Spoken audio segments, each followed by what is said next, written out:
Tonight, the agonizing wait in northern BC for those forced to run from a fast-moving wildfire. You know, we started to feel a little more sick yesterday, thinking about it. We're there with evacuees as officials warn of the challenging hours ahead. Another star witness takes a stand at Donald Trump's hush money trial. You gonna tell the truth today in court? Still, polls show Trump leading in key races. A former Biden insider on what it will take to turn that around. And Canada's swimmers set their sights on Paris. It means the world for people to come out and watch me. Right now, it's all summer. We are poolside with the Olympic hopefuls. From CBC News, this is The National with Chief Correspondent Adrian Arsenault. Thanks for joining us. Tonight, it is all hands on deck to save Fort Nelson, BC, as a fast-moving, volatile wildfire rips through northeast British Columbia. The Sea of Flames is almost upon the community of 3,500, most of it evacuated along with the neighboring First Nation. Fort Nelson is surrounded by other out-of-control wildfires, but it's the Parker Lake fire that became a sudden threat in a matter of hours. And if winds drive that fire east, the town could burn just as fast. But as Yvette Bren shows us, firefighters are digging in and preparing for the onslaught, and so are a few residents despite the evacuation order. The wind's picking up now, so they're rolling in, they're setting up on everybody's houses, they're setting up sprinklers, structure protection. Fort Nelson mechanic Ian Langstaff is refusing to leave town. He says he has too much to lose. So, we're going to do our best to protect our own house today. The volatile Parker Lake fire has grown to some 53 square kilometers, and as of this afternoon, it's less than 3 kilometers from town.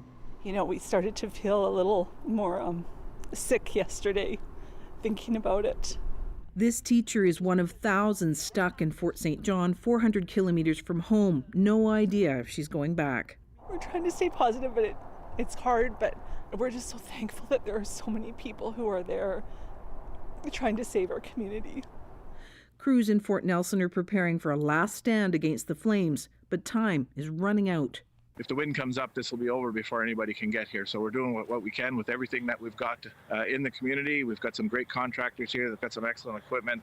They're out there doing their best. More crews are joining the fight against northeastern BC's wildfires, but the region is bone dry from years of drought. With no precipitation, no major precipitation in the forecast ahead, winds that can pick up at any time, let's just say we are extremely concerned. Evacuees are so hungry for news, people are posting their own security camera feeds, small windows into the empty town. People holed up in hotels with family and pets are eager for any good news. Yeah, you automatically think about those other communities in Lytton and Fort McMurray, and you think of the worst case scenario. It's hard to get that out of your mind. Holding hope and family close at the mercy of the wind. So, Yvette, this is still a very volatile situation for those fire crews. That's right, Adrian. And it's not just the wind, it's the direction of the wind.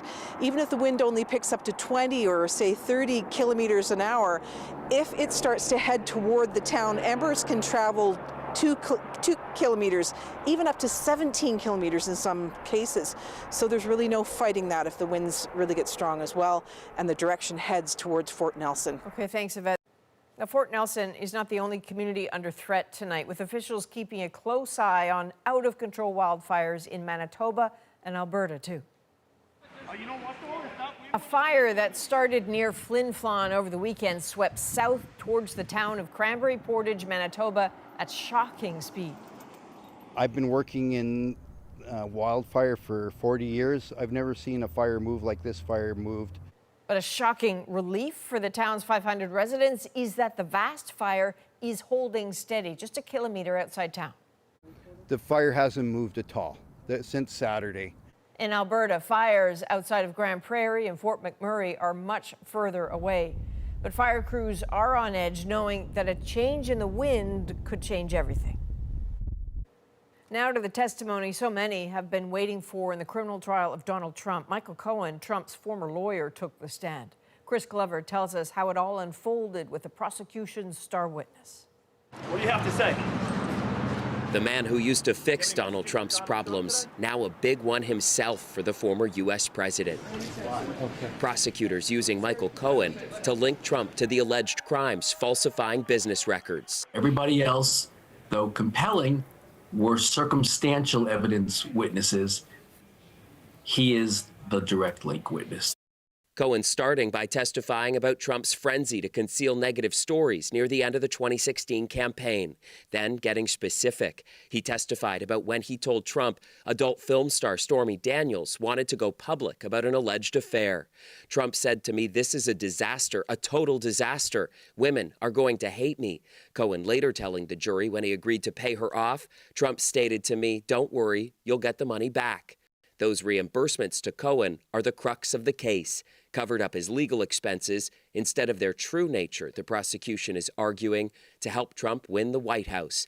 Pressed on why Trump was not included on banking information, Cohen testified it was to protect him and to isolate him from the transaction. You plan on telling the truth? Cohen, though, already served jail time for crimes, including lying to Congress. So how will the jury react? They just need to trust him a little bit. And they need to see how he fits in with all the other witnesses. Mission accomplished, says former Trump operative Anthony Scaramucci, who's also broken from Trump's ranks. You and I both know people that have been caught in lies in the past that have reformed themselves and are speaking very directly and very factually, and I think he did that today. The prosecution is not done with Cohen yet. He'll be back on the stand in the morning before ultimately the defense will start its cross-examination in what is expected to be quite the showdown. Chris Glover, CBC News, New York. All right, next let's bring in Alex Panetta, who was inside that Manhattan courtroom today. So, Alex, what was it like on such a big day? I have to tell you, so I was sitting there as part of the foreign press pool, and I had a pretty decent seat right in the aisle. And I experienced something today I'd never experienced in my whole entire life, which probably very few people have experienced, which is having a glowering Donald Trump several feet over my head. Trump was entering the courtroom and leaving the courtroom through that aisle and glowering. He's affected this kind of gunslinger pose as he enters and leaves the courtroom, like he's, the outlaw taking on the system. It's quite an intentional, I think, a bit of an effect that he's put on during this case. And I saw that. He walked into the court this morning just before 9:30. A few minutes later, Michael Cohen walked behind him, took the stand, took the oath, staring at the judge, not at Trump. And these men who were as close as can be for about a decade barely acknowledged each other throughout the entire day, intentionally so, I'd have to say. Well, what a turn of events for two people who used to speak multiple times a day. And Cohen used to refer to Trump as family. So briefly, Alex, I gather Trump also had a big team with him today. Yeah, it was, if his past was staring him in the face from the witness stand, Michael Cohen, his political present was right behind him. He had several members of Congress who came out here to be basically his boosting section, including at least one, J.D. Vance of Ohio, who's angling for a spot on the ticket. He's rumored to be a candidate to be Donald Trump's potential vice president. So that's where things stand in Trump land in 2024. All right, Alex Panetta in New York tonight. Thank you. Thank you.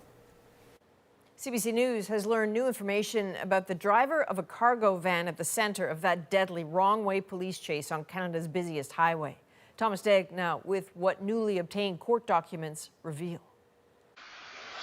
In a high-speed police chase that tore through city streets before barreling onto Canada's busiest highway in the wrong direction. CBC News has learned the driver of that U-Haul van was under a court order not to be behind the wheel. Records show Gagandeep Singh was facing multiple criminal charges and was released on conditions including that he not be in the driver's seat of a motor vehicle. Instead, that evening in April, he was seen weaving through traffic, pursued by police after an alleged liquor store robbery. The ensuing crash killed 3-month-old Aditya Vivan and his 2 grandparents. The heart of every single Canadian has been broken reading about that terrible accident. The Deputy Prime Minister dismissing criticism from the opposition leader. After the crash, Pierre Poilievre blamed what he called Justin Trudeau's catch-and-release laws. The assailant was out on bail. Will he repeal catch and release? In January, Singh was charged with stealing from 2 Toronto area liquor stores, and in one case using violence to make off with merchandise. He was also accused of possessing a stolen vehicle 2 months before that chase with Durham police, during which provincial police made this warning over radio communications. Just want to make sure the Durham sergeant's aware that they're driving the opposite direction. Someone's going to get hurt. The police reaction was completely overboard. Defense lawyer John Christie's firm represented the driver when he was granted bail. He may have been breaking them, but they were appropriate conditions, and no further conditions are appropriate.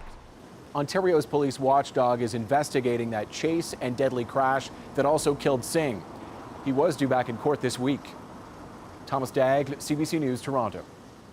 The trial of Pat King, one of the organizers of the convoy protests in Ottawa, is now underway. Let me know. Excuse me, good luck in there. King is facing multiple charges, including mischief, intimidation, and obstructing police for his role in the protests that gridlocked downtown Ottawa for nearly a month in 2022. The Crown says King presented himself as an outspoken leader of the convoy. He's pleaded not guilty to all charges. And now to the Middle East, where Israel marked its Memorial Day, honoring those killed in war or terrorist attacks. But as Chris Brown shows us tonight from Jerusalem, this year's ceremonies were marked by angry protests over the government's handling of the war. Sirens sounded for Israel's dead as the country paused to remember its victims of war and terror, with thoughts of those who perished at Hamas's hands on October 7th. Including at Reim, the music festival site where hundreds were killed and kidnapped, and at ceremonies in Jerusalem. Sharon Sharabi's 2 brothers were kidnapped on October the 7th. One is now dead, and the other he wants desperately home.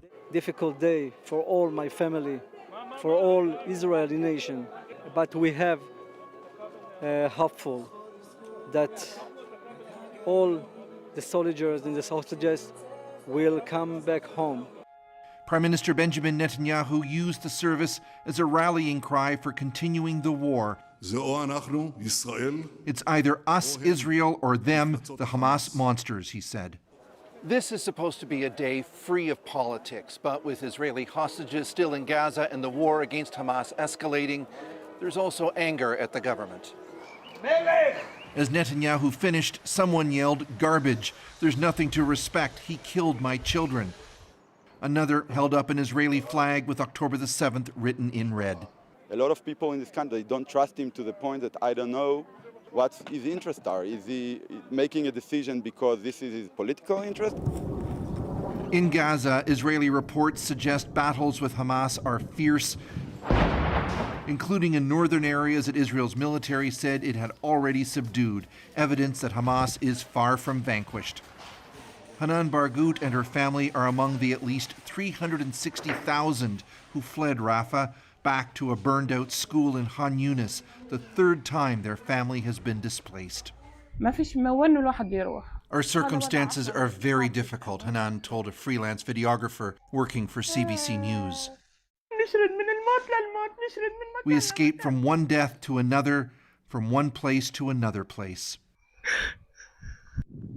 With ceasefire talks in stasis, the prospect of an end to the war seems as distant as ever. Chris Brown, CBC News, Jerusalem. The clearing of pro-Palestinian encampments on Alberta campuses by police could soon be under investigation. There were reports raised of potential injury, and so my Minister of Public Safety and Emergency Services has committed that he will ask ACERT to do an investigation just to make sure that there wasn't any unreasonable use of force.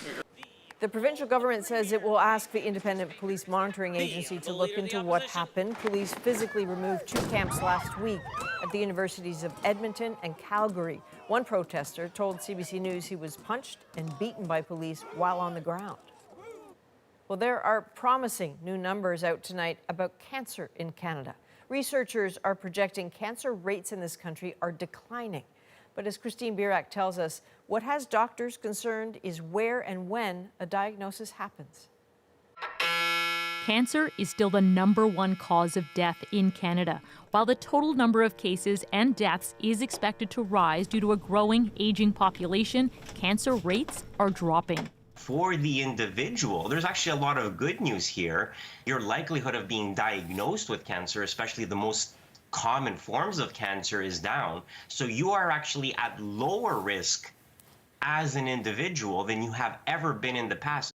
Projections put the average number of deaths at 178 per 100,000 people for all cancers. That's down slightly from last year. Researchers say anti-smoking policies are saving lives, and screening programs are catching more breast and colorectal cancers. A lot of the gains that we've seen are because of effective early and efficient diagnoses of cancer. But ER doctors are sounding the alarm, saying the emergency department is no place to be told you have cancer, and yet it's becoming routine. I've never really met this person before. I may have spent only 10-15 minutes, and now I'm giving them a life-altering diagnosis. Cancers caught in the ER are often at a later stage. Patients are usually older, lower income, and have lower chances of survival. Problem is, most of them don't have a family doctor to guide their care. It's devastating for the patients. Oftentimes, if they can be sent home, they leave with a lot of uncertainties. They don't know what the next steps in care will be. You have to talk to your doctor. Nicole Macronia-Pa found out she had breast cancer at 33. She credits her family doctor for acting fast. Would it not have been for her and the access to get that first ultrasound, then who knows what could have happened. With more than 1 in 5 Canadians saying they don't have regular access to a family doctor or primary care, some worry any gains made in reducing cancer deaths could be lost. Christine Burak, CBC News, Toronto. In Baltimore, a major step forward tonight in the cleanup of that bridge that collapsed.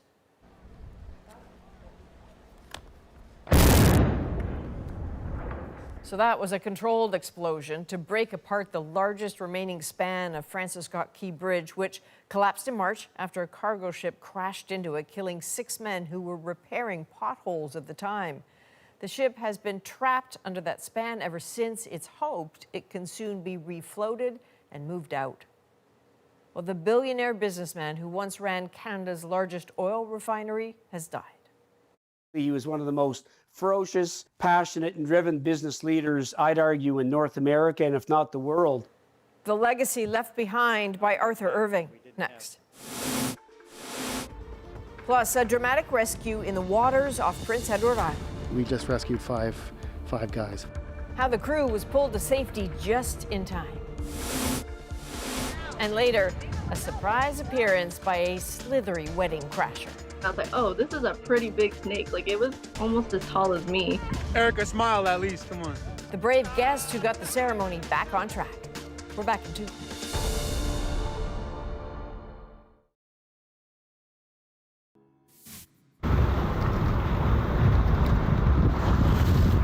Some nerve-wracking moments this morning in the water off P.E.I. What you're looking at is the crew of a Mussel fishing boat standing on the roof of their vessel waiting for help after they capsized in frigid waters.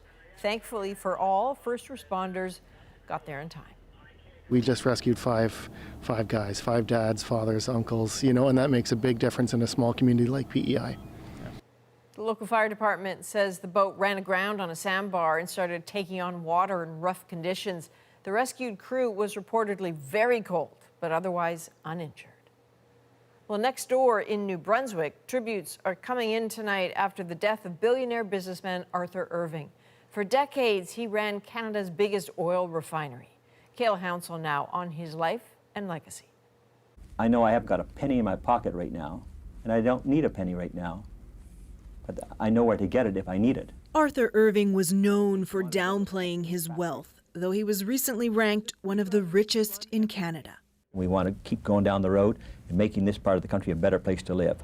The 93-year-old is being remembered for having done just that. He was one of the most ferocious, passionate, and driven business leaders, I'd argue, in North America, and if not the world. But he was grounded. He never forgot his roots. Born in St. John, New Brunswick, Irving was the middle son of K.C. Irving, who grew his single gas station, sawmill, and general store into a family-controlled industrial conglomerate. It expanded into the U.S. and Ireland, but Irving Oil is still headquartered in St. John, where it employs 4,000 people. There's a quiet legacy as well that the Irvings were not quick to talk about, and how they helped people who needed help the most. Irving received the Order of Canada and the Order of New Brunswick.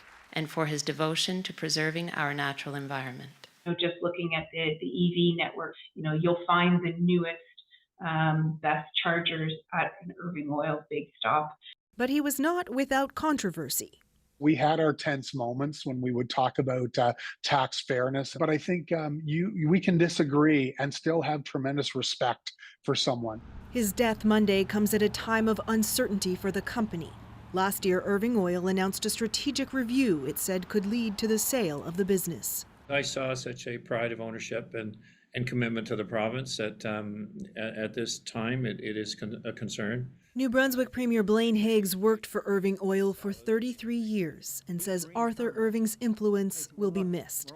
But as the province's largest emitter of greenhouse gases during a time of energy transition, the company's future is now unclear.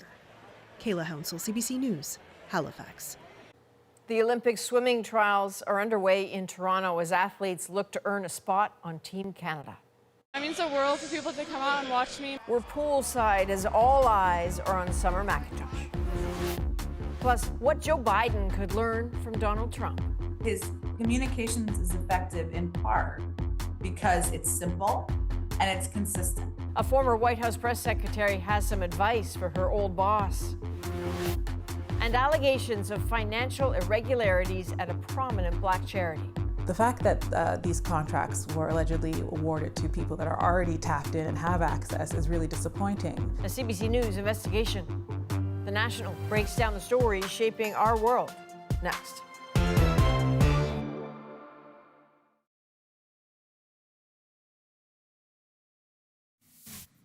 .38.68 is his time. And that's a new world record.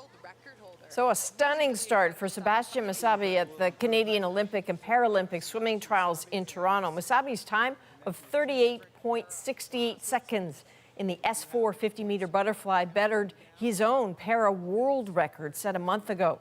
The Surrey, BC swimmer is expected to secure a place at this summer's Games in Paris. And hopes will be high for another Canadian swimmer in Paris. Teenage sensation Summer McIntosh is competing in multiple events at the week-long trials. Jamie Strachan shows how she began her Paris quest with a dominant win. McIntosh in 3:59.06. For Summer McIntosh, winning a spot on the Canadian Olympic team was all but assured. It means the world for people to come out and watch me, my friends, my family, my teammates. These Olympic trials marked the start of what many are predicting will be the summer of summer. Summer McIntosh. As a 14-year-old, she was introduced to Canadians in Tokyo. Since then, she's become a multiple world champion and world record holder. Swimming insiders think it's just the beginning. Summer McIntosh is one of the greatest swimmers in the world today, and she will go down as one of the greatest swimmers in the world ever. That's how good this young woman is. We got to remember, she's 17. It's a special time for Canadian swimming. The team is predicted to win big in Paris. Traditionally, if we're doing our best, are between 4 and 6 medals at every Games. And that would be constituted a good Games for us, and we look forward to seeing what our athletes can do. These trials in Toronto are celebrating the moment. 800-plus swimmers vying for about 50 spots on the Olympic and Paralympic teams. Sold-out crowds and a visible reminder of what's at stake. Other familiar names looking to punch their tickets to Paris include Canada's most decorated Olympian Penny Oleksiak and defending gold medalist Maggie McNeil and Josh Liendo. We have a diverse team. I think that's very exciting. It's very representative as Canada of a nation, and I think that that's fantastic. And while Paris is the focus of these trials, they're also about the sport taking advantage of the spotlight and looking to the future. They might go back to their small town and they might go, I'm going to put my son or daughter into swimming. Could be from Halifax, could be from Kapuskasing, could be from anywhere. Congratulations to our medalists. But for now, it's all about making a splash in Paris. Jamie Strachan, CBC News, Toronto. Now it's time to dig deeper into the stories shaping our world. CBC News uncovers that a charity designed to help small black businesses paid $1.5 million to companies owned by board members. The fact that these contracts were allegedly awarded to people that are already tapped in and have access is really disappointing. But first, former White House Press Secretary Jen Psaki advised one president and spoke on behalf of another. Okay. We have more to share from our recent conversation. Is there anything her former boss, Joe Biden, can learn from the way Donald Trump sells his message? We will make America proud again. Psaki says yes. So what do you do when the facts and perception are out of sync? I think we have a really good example with the economy in the United States right now. It's doing relatively well, and yet 65% rate the economy as good during Trump's presidency versus 38% under Biden's. Why? What is the failure of communication there? Well, it's always blamed on communication. I think there's actually a couple of bigger factors here. One of them is there is a nostalgia for the pre-COVID era in the United States. It may just be how people felt before that trauma, before that fear. That's a factor. And the Trump campaign and people around him are effectively trying to hammer home that nostalgia. Economic growth is going up, but you can't tell people how they feel about the economy. And sometimes data is a leading indicator, but it's not the indicator that determines people's emotions. So if you're in the Biden campaign or the Biden administration, you'd rather have the economic data you have now than the alternative, but you're mindful that as it relates to public approval, what you need to do is continue to drive home the contrast and the comparison to the alternative. In that regard, how effective a communicator is Donald Trump? I've said this many times before. His communications is effective in part because it's simple and it's consistent. All of us here today do not want to see our election victory stolen by emboldened radical left Democrats, which is what they're doing, and stolen by the fake news media. That's what they've done and what they're doing. We will never give up. We will never concede. It doesn't happen. You don't concede when there's theft involved. And it sparks an emotion in people. Now, I think the emotion it sparks is damaging because it is aggrieved, it is angry, has spurred people to violence and has spurred people to attack our institutions that are the foundation of who we are. But it does spur an emotion where millions of people in the United States feel he's aggrieved, I'm aggrieved, he understands me. So there's an effectiveness in that message, as dark as that may be. And I think sometimes what happens with the political parties here is Democrats can become a little technocratic and a little technocratic about how they explain things. Some Democrats, not all, are guilty of this. Sometimes it's exclusionary because people feel they don't understand what you're talking about. It is not English to them. And Trump speaks in aggrieved, angry language, but it is often accessible. And that can be an effective, though dark, communications tactic. As we head into November,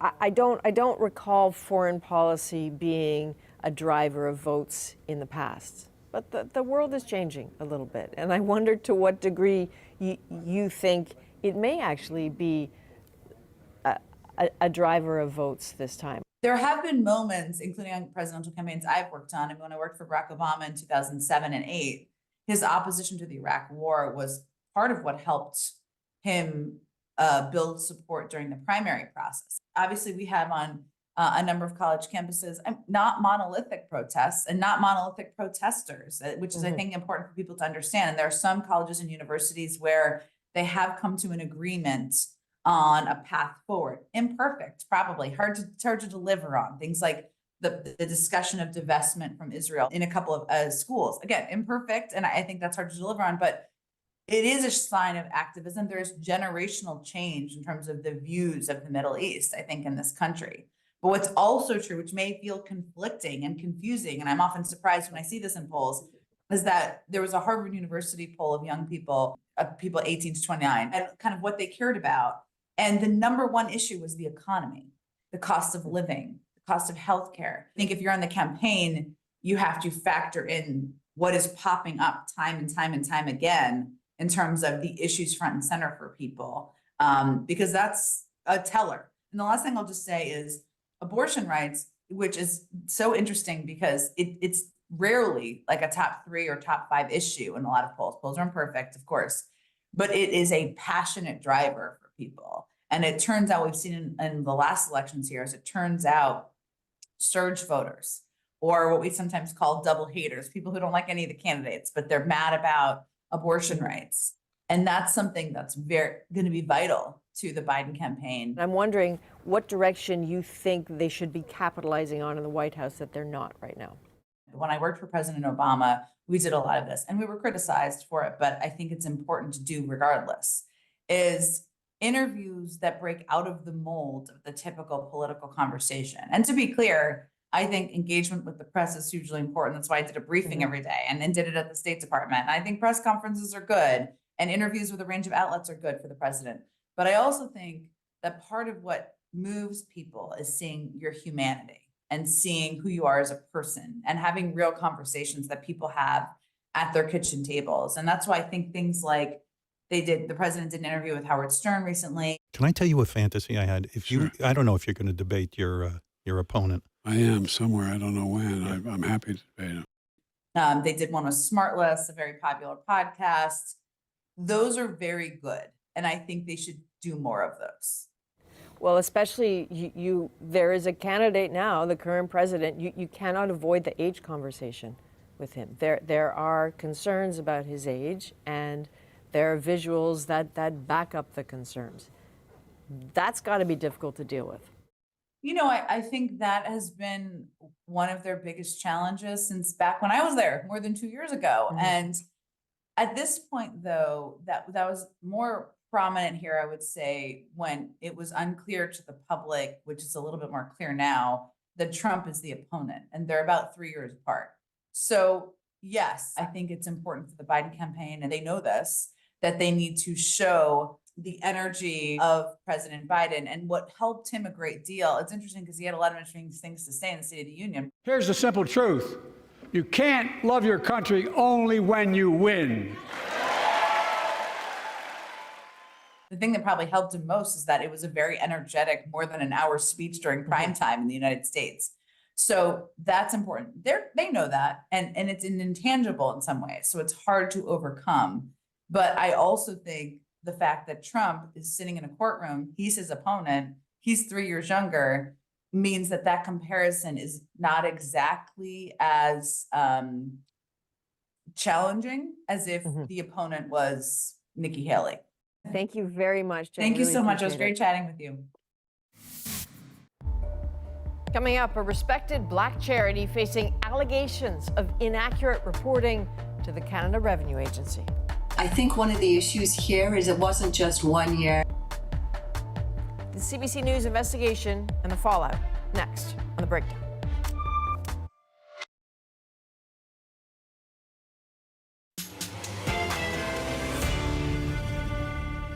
A CBC News investigation finds apparently inaccurate accounting at this charity meant to help Black businesses. It wasn't just 1 year. It wasn't just a typo. Big contracts went to companies owned by people on the charity's board.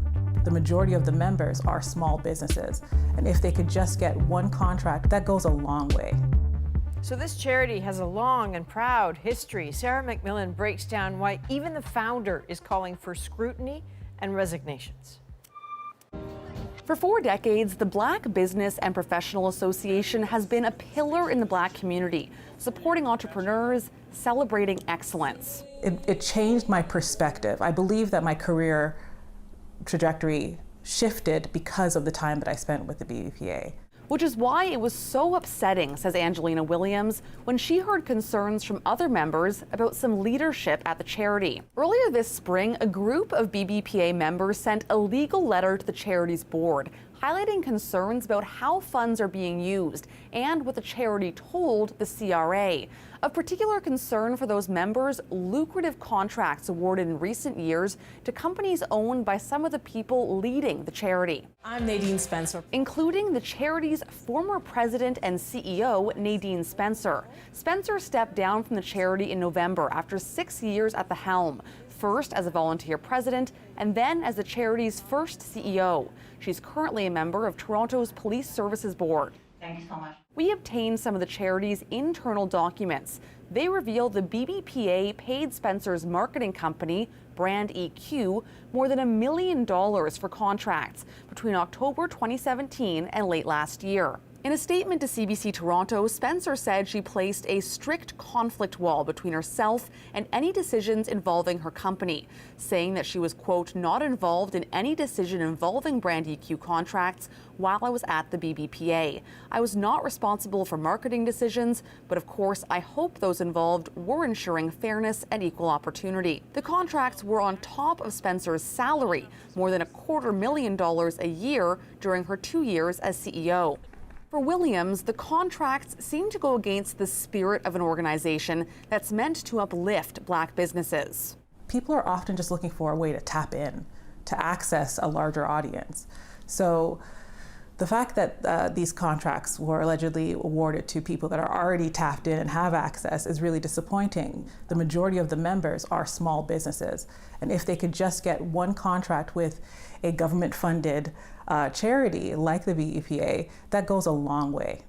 The charity has received millions in funding from all 3 levels of government, with grants significantly increasing in the wake of the George Floyd murder at the hands of police and the rise of the Black Lives Matter movement. I can't breathe! I can't breathe! In the 2021-22 fiscal year alone, the charity reported nearly $2.5 million in government funding, compared with less than $100,000 just 2 years earlier. This is material information and it needs to be accurate. The head of the watchdog group Charity Intelligence says charities can award contracts to a CEO or board member.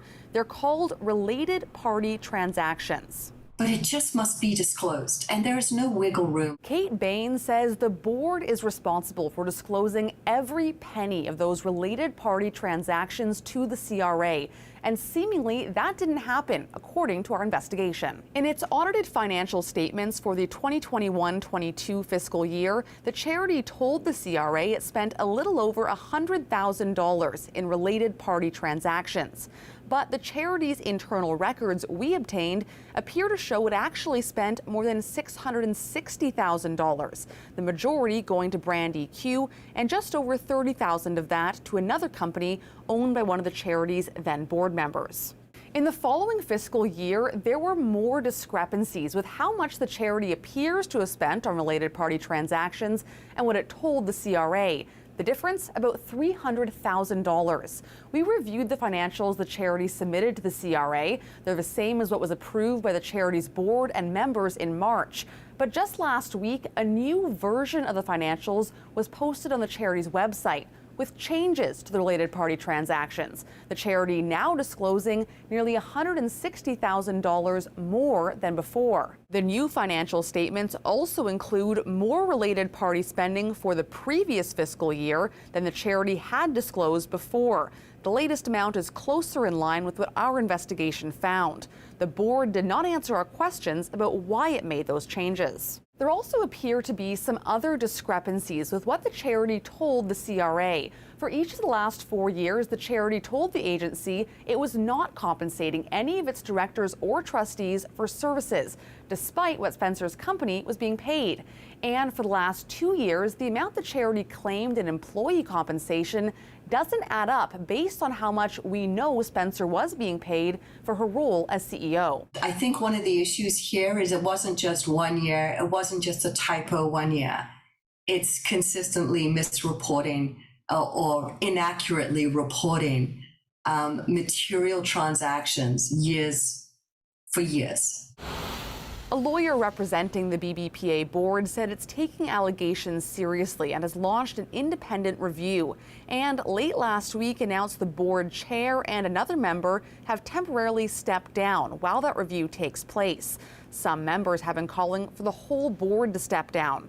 The charity's founder, Denham Jolly, told us in a statement that the allegations have caused grave disappointment in the community. He said an independent audit is a critical first step to restoring transparency and accountability within the BBPA, adding that the entire board should step down to allow the process to proceed appropriately. As for Williams, there are not enough organizations like this within the Black community. So to see an organization with 40 years of community work going through this unfortunate event, I really hope that people would understand that the organization is bigger than any one person, and everyone will do what they need to do to make sure that it stays on top. She says protecting the BBPA's legacy starts with accountability. Sarah, how did this investigation come to be? Well, Adrienne, this is really a story that very much came from community members who care about and support this charity. We received dozens of pages of internal records, including 6 years of invoices and transaction lists. And we spent a number of weeks digging into those numbers, speaking with BBPA members and consulting experts. So if we pull back here, the charity is clearly launching a review. As you said, 2 board members have temporarily stepped down. What's the reaction from the charity's members? Yeah, so these concerned members say that 2 people temporarily stepping down is not enough, and they are continuing to call for the entire board to immediately resign. And in fact, as of today, 1 more board member has actually been removed from the charity's website. Now, the charity's founder, Denham Jolly, says that there should be a special election to select new leadership. There's no sign at this point that will happen, but of course, Adrienne, we will continue to follow the story. I know you're on it. All right, Sarah McMillan, thank you. Look at that. Coming up, a woman tactfully escorts an unwanted visitor out of her sister's wedding. Why isn't that girl scared of anything? Excellent question. Her fearlessness in our moment.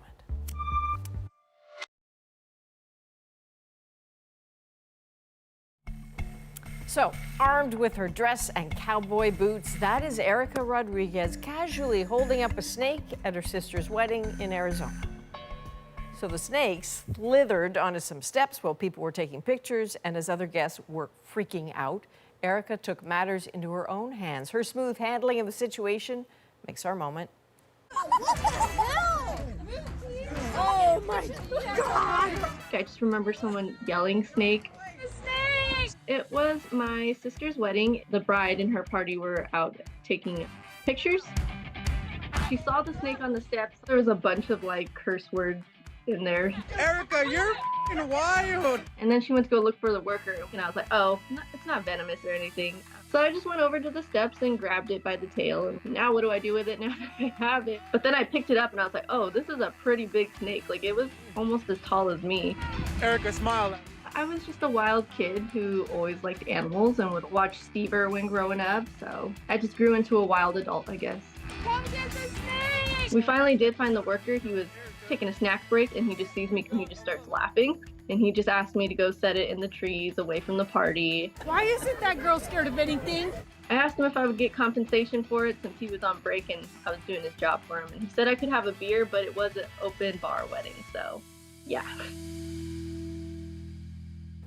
No, not happening, never happening. Erica is one cool customer. That snake, apparently, she knew it wasn't venomous. It's a gopher snake, and it moves like a rattlesnake, but isn't one, obviously. And it turns out so many people have seen this. She said it's a bit ironic it happened at a wedding, because now she's getting marriage proposals.